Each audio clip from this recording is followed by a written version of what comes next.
probably never read about the Tulsa race riots in history books when you were in school, but it's definitely a story that's worth knowing about, especially considering the riots that are currently taking place in Baltimore. The Tulsa race riots occurred in 1921, and it was basically a war by the KKK against a very successful and prosperous black community referred to as Black Wall Street.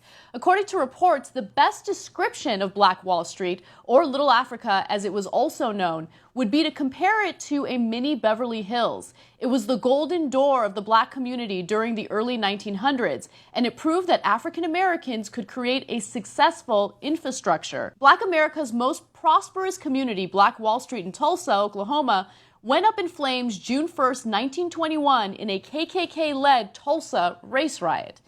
This community consisted of individuals that looked out for one another. But more than that, it consisted of individuals that were beyond successful. Some of the most intelligent minds got together and created some of the most successful businesses. They looked out for one another. They created an education system that we can only dream of today. They believed in nepotism only because these black individuals had been so disenfranchised by society that they felt that they can only look out for one another. And as a result, money stayed in their community. In fact, it was passed off about 100 times within the community before it left the community. Right now, when it comes to a black neighborhood, a dollar lasts in that neighborhood for about 15 minutes and then it leaves. And so they managed to create a society that was successful. They were prospering.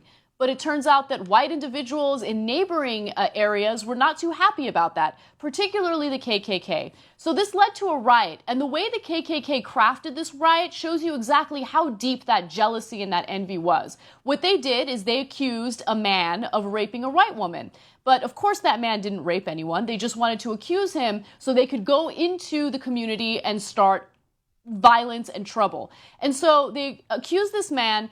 A number of KKK members go into the community, and as one black man is armed, ready to defend himself, he's confronted by a white individual who asks him what he's about to do with that gun. And he tells the white man, well, I'm going to do what I need to do if I need to defend myself.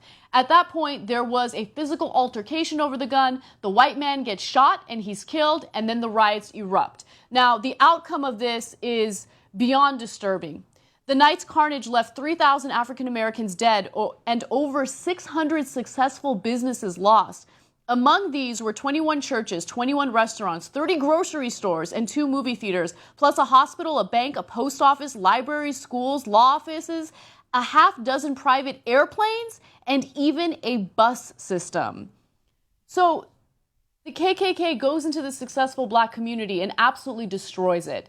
And so when we talk about violence in the United States and when we talk about things like white privilege or institutional racism, this is why it's incredibly important to take these issues seriously. Because when you look at the black community and you wonder why it is that they're angry, why it is that they're rioting, why it is that they're fighting back against things like police brutality and institutional racism, you have to look at the historical context of this country. You have to consider the fact that there was no restitution in this case. These people, 3,000 people, lost their lives. Their businesses were lost. What they had built was completely demolished. And you fast forward to today and you look at statistics and you realize, yeah, maybe things aren't quite as violent as the Tulsa race riots, but you have to consider the fact that African Americans are 4 times more likely to get arrested for marijuana. In fact, if you have a black-sounding name, you are 50% less likely to get hired for a job. When you look at our private prisons, or if you look at the school-to-prison pipeline, African Americans and Latinos are much more likely to be victims of that.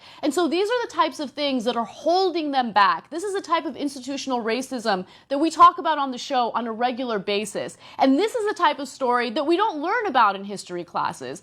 And again, you look at something like this and you realize that if you just create an opportunity for people to prosper, they will prosper, regardless of their race, regardless of their background. That's why education is important. That's why making sure that you give everyone an equal opportunity is important. And that's why it's incredibly important to take stories like the Baltimore riots as seriously as possible and understand that even though there are those who are violent and are doing things that might be considered wrong, there are also those who are legitimately arguing about something that they've been victims of for a very long time.